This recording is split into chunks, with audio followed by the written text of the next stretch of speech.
तर बातमी अलिबागमधून। अलिबाग समुद्र किनाऱ्यावर JSW कंपनीचं जहाज भरकटलंय। तटरक्षक दलाच्या हेलिकॉप्टरनं खलाशांना सुखरूप वाचवलं। सकाळी 9च्या दरम्यान तटरक्षक दलाचं हेलिकॉप्टर जहाजाच्या जवळ पोहोचलं होतं। मुंबईतून तटरक्षक दलाचं हेलिकॉप्टर अलिबागमध्ये पोहोचलं होतं। तर आपले प्रतिनिधी विनायक डावरून या ठिकाणी उपस्थित आहेत। विनायक, काय परिस्थिती आहे सध्या?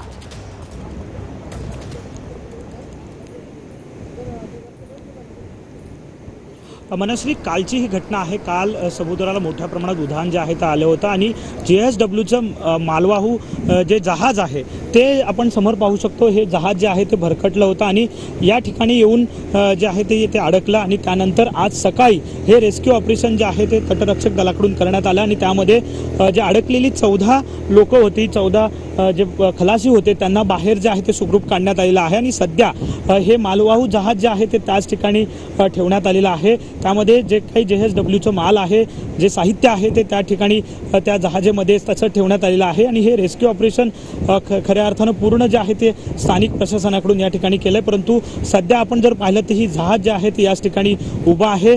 जेव्हा ते दुरुस्त होईल किंवा ते दुरुस्त झाल्यानंतरच ते पुढे पाठवलं जाईल। परंतु सध्या आपण जर पाहिलं तर हे मालवाहू जहाज जे आहे ते कालची घटना आहे। काल दुपारच्या सुमारास हे मालवाहू जहाज भरकटलं। हवेचा वेग आणि लाटा ज्या आहेत समुद्राची मोठ्या प्रमाणात होता आणि त्यावेळी ही सगळी घटना घडली होती। परंतु सुखरूप 14 जणांना बाहेर जे आहे ते तटरक्षक दलाच्या हेलिकॉप्टरच्या सहाय्याने काढण्यात आलं आणि आता सध्या आपण जर पाहिलं तर अलिबागच्या समुद्र किनारी हे मालवाहू जहाज जे आहे ते तशा उभंच ठेवण्यात आलेलं आहे आणि प्रशासनाकडून खबरदारी जी आहे ती घेतली जाते आणि साहजिकच JSW कडून सुद्धा ते आतमधलं जे त्यांचं जे माल आहे ते त्यांना काढण्यासाठी मुभा जी आहे ती देण्यात आलेली आहे। त्यामुळे ती प्रक्रिया जी आहे ते थोड्या वेळानंतर सुरू होईल। परंतु सध्या आपण जर पाहिलं तर हे मालवाहू जहाज जे आहे ते या ठिकाणी उभा आहे आणि त्यातले 14 खलाशी जे होते त्यांना सुखरूप बाहेर जे आहे ते काढण्यात आले। मनश्री, नक्कीच त्याच्यामुळे या भरकटलेल्या जहाजाला आता सुरक्षितपणे वाचवण्यात आलेलं आहे। धन्यवाद या सविस्तर माहितीबद्दल।